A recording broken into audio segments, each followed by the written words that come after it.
Bienvenue sur ce tutoriel où je me propose de vous présenter les nombres complexes. Alors, les nombres complexes, ce sont des nombres en fait à deux dimensions, une dimension réelle, une dimension imaginaire. Et dans un précédent tutoriel, je vous présentais les nombres imaginaires, et notamment ce nombre utilisé dès le milieu du XVIe siècle, le nombre racine de moins 1. Et ce nombre racine de moins 1 était ce que l'on appelait à l'époque un nombre impossible. Il faut savoir que les mathématiciens ont mis plus de 300 ans à faire entrer ces nombres impossibles dans le corpus rigoureux des mathématiques. Et dans le précédent tutoriel, toujours, je vous montrais des résultats assez surprenants pour ce qu'ils sont. Par exemple, i à la puissance i, quand on réalise ce que c'est un nombre imaginaire, petit i, multiplié i fois par lui-même. Eh bien, ce nombre imaginaire, élevé à une puissance identique à lui-même, c'est égal à un nombre réel. De même que i à la puissance moins i, en fait c'est 1 sur i puissance i, et bien c'est égal aussi à un nombre réel. Moins 1 à la puissance moins i, moins 1 c'est même, on peut dire, i carré à la puissance moins i, ça peut s'écrire i à la puissance moins 2i, et bien aussi c'est égal à un nombre réel. Et la plus étrange ou la plus fantastique des formules de l'égalité que l'on ait établie, c'est l'exponentielle de i pi, e puissance i pi, plus 1 égale à 0. Alors dans ce tutoriel, vous verrez comment on arrive à ces résultats. Et en fait, dans ce tutoriel, pas question de faire de grandes démonstrations, pas question de vous faire faire un tas de raisonnements abstraits pour comprendre tel ou tel point, non. Considérez ce tutoriel comme une fenêtre que vous allez ouvrir et dans le paysage que vous verrez, je vous montrerai comment ces nombres complexes évoluent. Alors souvenez-vous, dans le précédent tutoriel, je présentais le résultat d'une multiplication par moins 1 comme le fait de faire un demi-tour à un nombre, quel qu'il soit. Si je prends par exemple le nombre moins 3, si je le multiplie par moins 1, il va donner 3. Il fait un demi-tour.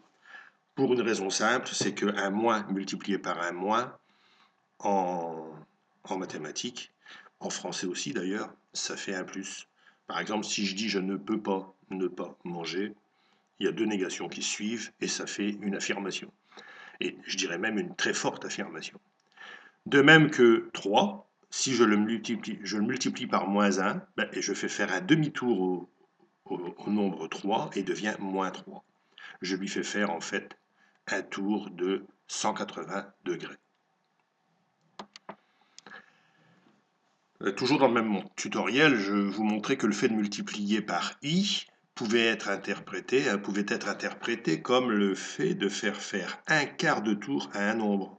C'est-à-dire que 3 multiplié par i, ça situait 3 à la perpendiculaire de la droite ici, réelle.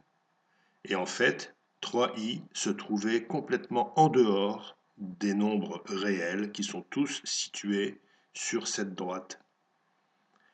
Et si je multiplie le résultat obtenu 3i par i, à nouveau, je lui fais encore faire un quart de tour et je tombe sur moins 3.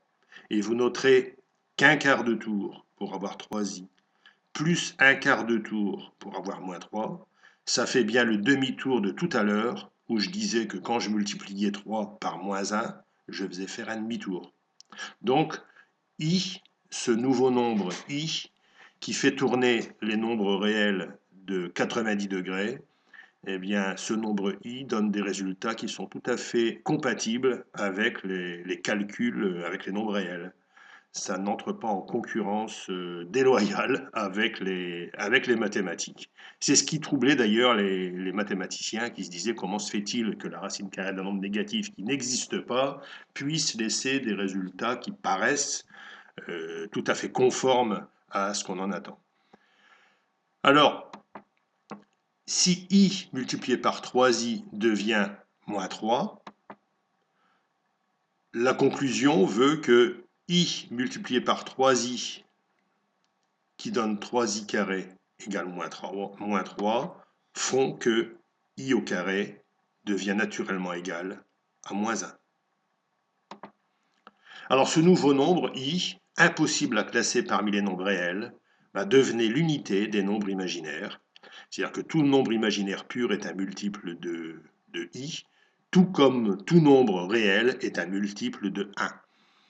Et c'est en 1777 que Léonard Euler, un grand mathématicien, a adopté la notation i pour racine de moins 1. Alors pour représenter graphiquement un nombre complexe, on va utiliser les deux droites, la droite des réels et la droite des imaginaires, et ces deux droites qui se coupent au point d'origine 0 et qui sont perpendiculaires l'une à l'autre, déterminent le plan que les mathématiciens appellent le plan complexe. Et sur ce plan, on peut y placer des points, comme par exemple le point 5, 4i.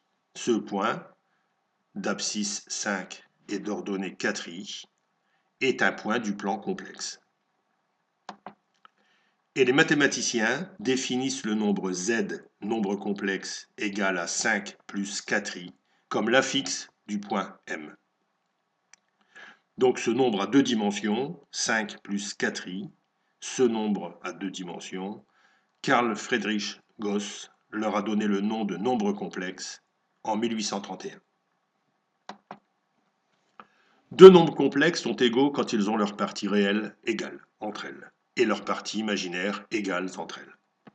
Z1 qui est égal à A1 plus IB1 et Z2 qu'on notera égal à A2 plus IB2, eh bien Z1 est égal à Z2 lorsque les parties réelles A1 et A2 sont égales entre elles et lorsque B1 et B2, les parties imaginaires, sont égales entre elles. Ou plutôt les parties qui servent à déterminer les parties imaginaires, parce que B1 et B2 sont des nombres réels. C'est lorsqu'ils sont multipliés par i qu'ils donnent la partie imaginaire. Alors les nombres Z1, Z2, Z3 représentés ici sont des nombres à deux dimensions, des nombres complexes. Alors il n'y a pas toujours que des nombres complexes composés de parties entières. On peut avoir par exemple ici Z3 est égal à moins 3,857 moins 5i racine de 3. Ce sont des nombres complexes. Mais tous les autres nombres sont aussi des nombres complexes. Et j'en veux pour preuve que, par exemple, moins 3,857 peut s'écrire z égale moins 3,857 plus 0 fois i. Et on trouve ce nombre ici posé sur la droite des réels. C'est un nombre réel, mais qui peut être considéré comme un nombre complexe dont la partie imaginaire est égale à 0. De même pour 4i. 4i, c'est peut être comparé à un nombre complexe dont la partie réelle est égale à 0 et la partie imaginaire égale à 4i. C'est donc pas la peine de les différencier. Tous les nombres représentés ici à gauche sur ce graphique sont tous des nombres complexes. Et vous remarquerez, si on définit un angle entre la droite ici, OM, l'ancien point M de tout à l'heure, eh bien cette droite fait un angle avec la droite des réels. Ça veut dire que le nombre Z qui correspond à l'affixe du point M de tout à l'heure est défini quand cet angle est égal à θ, mais on retombe sur exactement le même nombre quand l'angle est égal à θ plus un tour complet, c'est-à-dire 360 degrés. Donc, le deuxième point, c'est que si cet angle θ est égal à 0, automatiquement, s'il est égal à 0, on se situe sur la droite des réels, donc le nombre complexe, entre guillemets, est un nombre réel, et c'est toujours vrai si ce nombre fait un angle de 0 degré plus n fois 180 degrés, puisque 180 degrés, c'est l'angle plat. On se retrouvera de l'autre côté. Donc, tout nombre, entre guillemets, complexe, dont l'angle ici fait soit 0 degré, soit 0 degré plus n fois 180 degrés, n étant un nombre entier, eh bien c'est un nombre réel. Et si on prend maintenant l'angle pi sur 2, enfin 90 degrés, on va se trouver sur cette droite perpendiculaire à 90 degrés. Et tout nombre complexe, entre guillemets, faisant un angle de 90 degrés plus n fois 180 degrés, on va toujours se situer sur la droite imaginaire. Donc le nombre complexe est en fait un imaginaire pur. Alors les nombres complexes forment donc une extension de l'ensemble des nombres réels, tout ça parce qu'on y a introduit le nombre i carré égale moins 1. Alors, comment on peut représenter les nombres complexes? Eh bien, la forme que l'on vient de voir, l'affixe du point M ici, 5,4i, c'est en fait le nombre z égale a plus ib, et cette façon d'écrire a partie réelle plus ib partie imaginaire, c'est la forme algébrique du nombre complexe.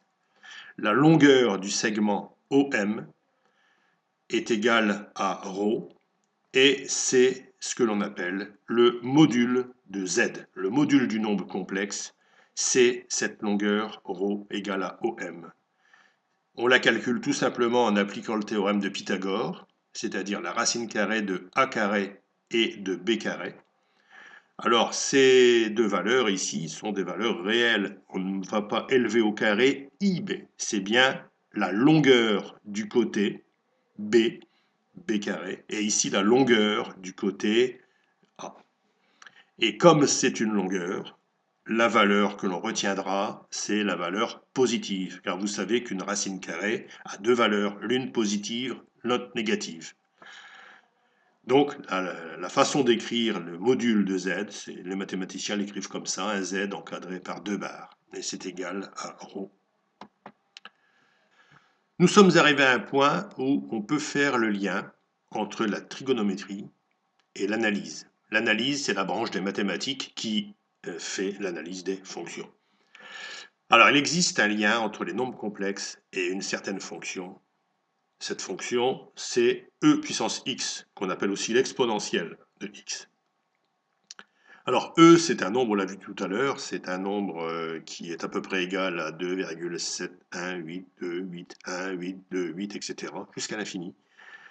Et ce sont donc ces ensembles de nombres un peu mystérieux qui ne sont solution d'aucune équation, sauf si on introduit e volontairement dans une équation. Par exemple, x moins e, bon, forcément, égale 0. On va trouver que x est égal à e, mais ça ne nous apportera aucune information sérieuse sur e. Le plus connu de ce genre de nombre, c'est pi. En fait, les deux plus importants sont pi et e. Beaucoup de gens les connaissent. Si vous recherchez sur Internet le nombre E, vous verrez qu'il intervient dans énormément de formules, énormément de modèles, aussi bien de formules mathématiques que de modèles physiques. Il intervient dans un tas de branches. En plus, c'est le nombre qui est la base des logarithmes népériens. Alors, ces nombres qui ont une infinité de décimales, ce sont des nombres qui sont d'abord irrationnels. Comme tous les nombres irrationnels, on ne peut pas les écrire en entier. Mais de par le fait qu'ils ne sont solution d'aucune équation, ce sont des nombres qu'on appelle transcendants. Alors, les mathématiciens ont découvert qu'il est possible d'approcher une fonction à partir d'une somme de termes, une série de termes, des termes qui sont des polynômes, en fait, des monomes, mis les uns derrière les autres, ça fait des polynômes, des séries de fonctions de fractions. C'est ce qu'on appelle des développements limités. Alors par exemple, la fonction e puissance x peut être approchée par une expression du type e puissance x est égal à 1 plus x carré sur factoriel 2 plus x3 sur factoriel 3, et ainsi de suite, x puissance n sur factoriel n jusqu'à l'infini. Pour information, la factorielle, ça s'écrit le nombre suivi d'un point d'exclamation, factoriel n, factoriel 3, c'est 1 fois 2 fois 3. Factoriel n, c'est 1 fois 2 fois 3 fois 4 fois n-2 fois n-1 fois n, jusqu'au bout. C'est le produit de tous les nombres, y compris n. Alors, Léonard Euler s'est dit, il y a quelque temps déjà, que si on remplaçait x par ix dans la fonction e puissance x, on pourrait constater quelque chose d'extrêmement important. Et si on remplace dans e puissance x la partie exposant par une partie imaginaire, on obtient ce développement. Et vous me voyez venir, x carré, i carré c'est égal à moins 1, et i4 aussi, etc. i3, i puissance 3, c'est i carré multiplié par i. I carré c'est moins 1, donc ça va faire moins i. Bref, si on regarde de près ce développement limité et que l'on calcule à chaque fois qu'on le peut l'exposant, enfin la puissance de i, on trouve ce nouveau développement limité. Où on voit d'ailleurs des parties où il n'y a pas i et d'autres parties où il y a i. Si on regroupe ensemble tous les termes réels et si on regroupe ensemble tous les termes imaginaires, on obtient, si je mets dans le premier crochet par exemple, le 1, le x2, le x4, le x puissance 6, le x puissance 8, tout ça c'est les termes réels que j'ai regroupés. Et dans un autre crochet, je regroupe tous les termes précédés d'un i, multiple de i. Voilà ce que j'obtiens. Un nombre imaginaire, un nombre complexe, dont la première partie réelle est celle-ci, où l'intérieur du crochet va jusqu'à l'infini, et un deuxième crochet qui, lui, est constitué que de nombres imaginaires. Si je mets en facteur le i ici, si je le sors et que je le mets en facteur, j'obtiens donc la partie réelle comme ceci, qui n'a pas changé, et la partie imaginaire, i fois cette partie-là, qui va aussi jusqu'à l'infini. Et là, ce qui devient intéressant, c'est que s'il existe un développement limité pour approcher la fonction e puissance x, il existe aussi des développements limités. Bon, le but ici, c'est pas de les calculer, c'est pas de voir comment on les trouve. Hein. Vous pourrez voir en tapant développement limité sur Internet, vous pourrez voir ce que c'est. Mais ce qui est important, c'est que les mathématiciens ont défini aussi des développements limités pour approcher la fonction cosinus et la fonction sinus. Et alors là, ce qui devient intéressant, c'est que si on fait un rapprochement entre la fonction cosinus de x, où on voit le cosinus calculé en fonction directe du x, à condition que ce soit un angle en radian, et si on regarde le développement limité de la fonction sinus x, qui donne sa valeur directement en fonction de x, eh bien on constate que pour notre fonction e puissance x, sa partie réelle correspond exactement à cosinus x, et la partie imaginaire correspond exactement à i fois sinus x. Ça, c'est une égalité que Leonhard Euler a énoncée dès 1748. La représentation graphique d'un nombre complexe peut donc aussi s'exprimer sous la forme z égale à ρ fois e puissance iθ. Ρ, le module, supérieur à 0, et l'angle. Toujours, bien sûr, à n tours près.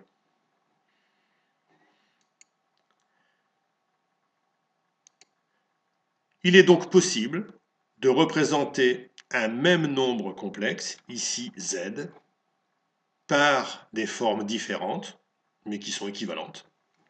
Z est égal à A plus IB, on l'a vu, c'est la forme algébrique, et on peut calculer ρ en faisant la racine carrée de A carré plus B carré, en ne prenant que la valeur positive. La forme polaire, qui est utile parfois, c'est toujours une autre façon de représenter le même nombre. La forme trigonométrique, qui s'exprime en fonction du module, du nombre complexe, et de cette partie ici, ρ cosinus θ, c'est la partie réelle, et ρ i sinus θ, c'est la partie imaginaire. Et la quatrième et dernière forme, z est égal à rho e puissance i θ. La forme exponentielle montre facilement que lorsqu'on multiplie un nombre complexe avec un autre nombre complexe, eh bien, les modules se multiplient entre eux et les angles s'additionnent. Prenons deux nombres complexes, z1, z2. z1 multiplié par z2, ça sera ρ1 e puissance i θ1 multiplié par ρ2 e puissance i θ2. On peut regrouper les ρ entre eux, ρ1, ρ2, les modules se multiplient bien entre eux. Et ici, bien sûr, on a deux nombres complexes qui se multiplient entre eux. Mais les exposants, lorsqu'on a ce genre d'opération, on sait que les exposants s'ajoutent. Donc le e puissance i θ1 multiplié par e puissance i θ2, c'est égal à e puissance, j'ouvre la parenthèse, i θ1 plus i θ2. Si je sors le i, j'obtiens e puissance i θ1 plus θ2. J'ai bien une multiplication des modules et une somme d'angles.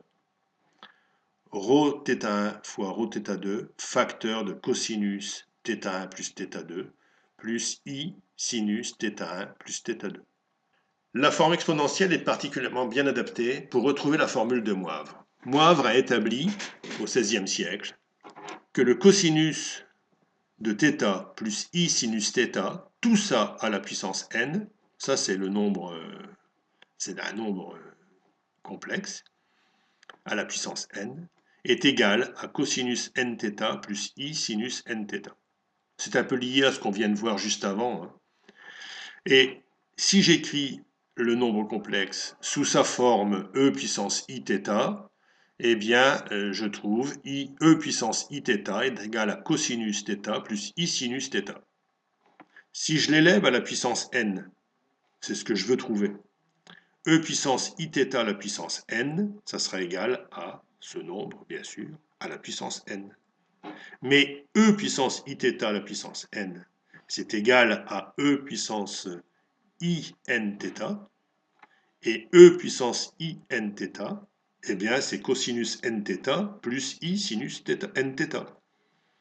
Donc, cosinus θ plus i sinus θ, tout ça à la puissance n, c'est bien égal à cosinus nθ plus i sinus nθ, comme Moivre l'avait établi au XVIe siècle. Alors, à quoi ça sert?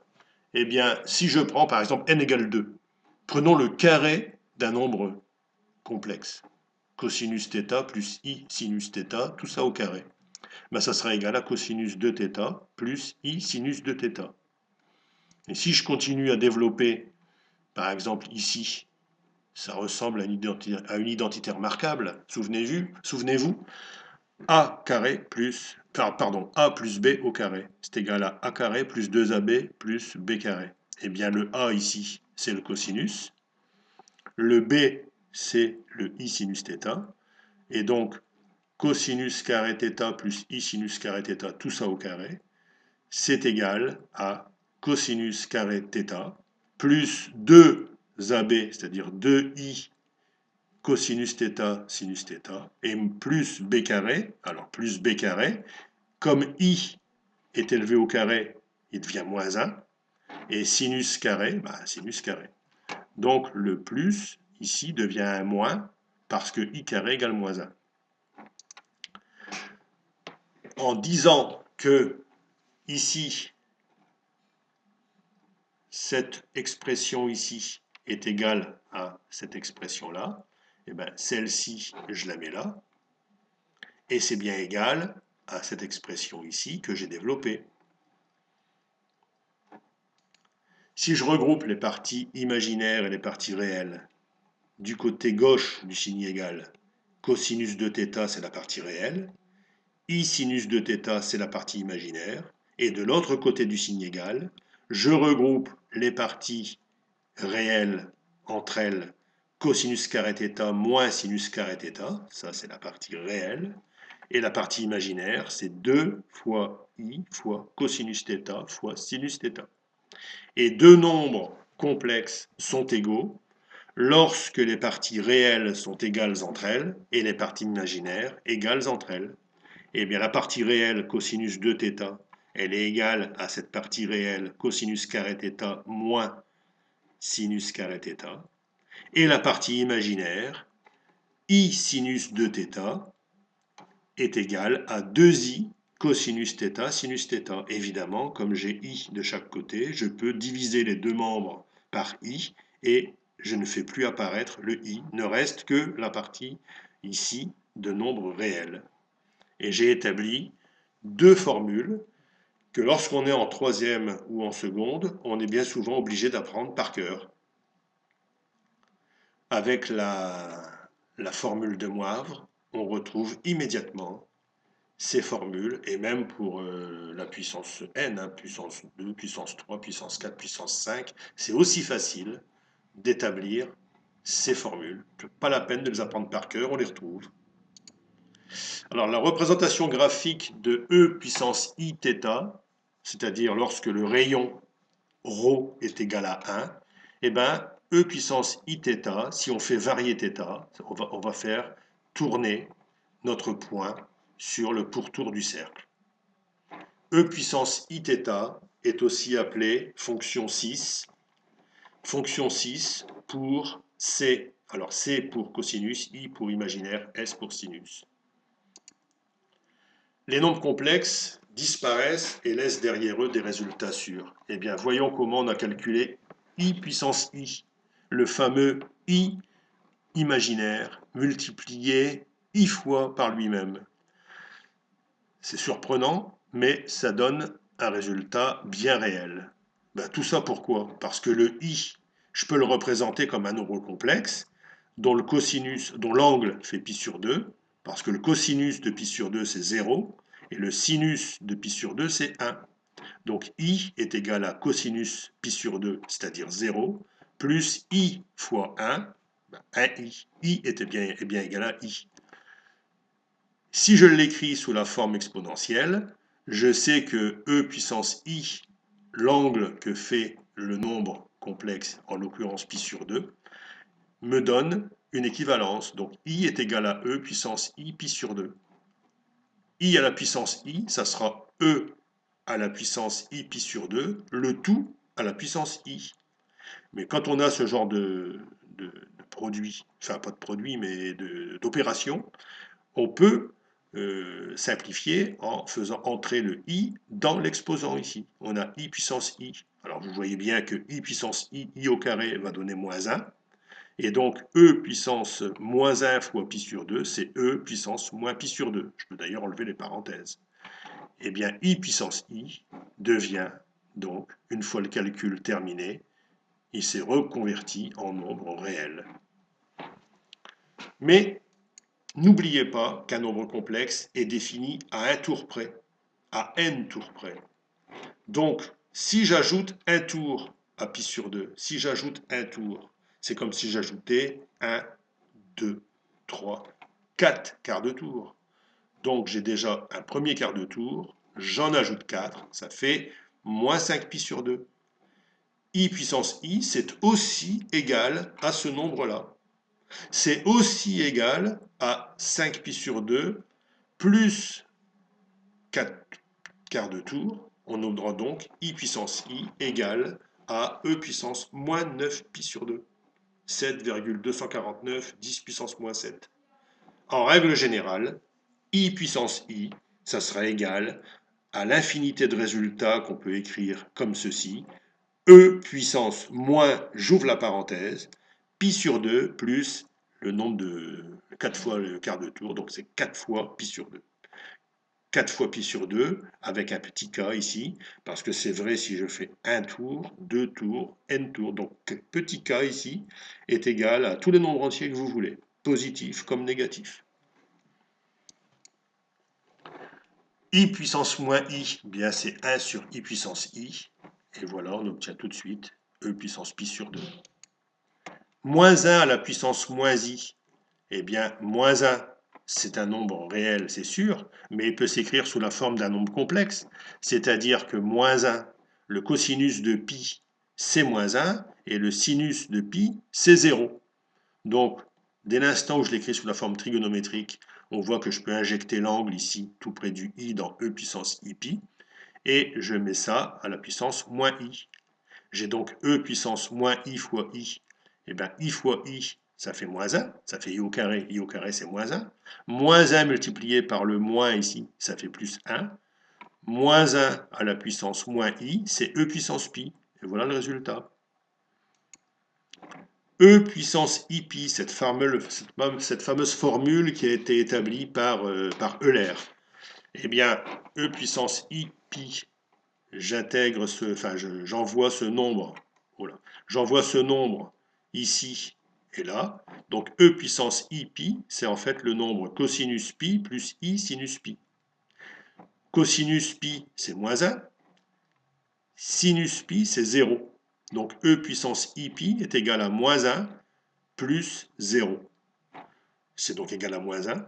Je fais basculer le moins 1 de l'autre côté et j'obtiens e puissance i pi plus 1 égale 0. C'est la formule la plus remarquable de toutes les formules mathématiques selon Richard Feynman. Elle réunit dans une seule formule deux nombres transcendants qui ne sont solutions d'aucune équation, je vous répète. Donc E et pi, deux nombres transcendants. Ça réunit aussi le nombre imaginaire i, le nombre 1 et le nombre 0. Tout ça lié dans une seule formule. De la forme exponentielle, on peut aussi tirer la partie paire de la fonction e puissance iθ et la partie impaire. Ça se trouve dans l'étude de la parité des fonctions. Si vous tapez sur Internet parité des fonctions, vous trouverez un tas d'articles qui vous définissent que chaque fonction, quelle qu'elle soit, il y a toujours une partie paire et une partie impaire.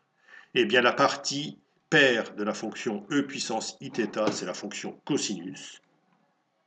Ce calcul ici aboutit à un nombre réel qui est le cosinus de θ. Et le calcul ici, ce calcul-là, aboutit à un nombre imaginaire qui est égal à i sinus θ. Donc i sinus θ, c'est la partie impaire de la fonction e puissance iθ. La différence entre les deux, c'est ce petit signe ici. E puissance iθ plus e puissance moins iθ sur 2. Et ici, pour le i sinus θ, e puissance iθ moins e puissance moins iθ sur 2. Voilà, je vais donc terminer en vous mettant la petite diapositive qui va bien et qui est la plus intéressante. En fait, celle-ci, hein, où on voit l'équivalence entre la fonction cosinus, la fonction sinus et la fonction e puissance ix. Voilà, eh bien, je vous dis à un prochain tutoriel pour d'autres aventures. Et méditez bien là-dessus, ce ne sont que des nombres complexes après tout, mais qui ne le sont pas tant que ça.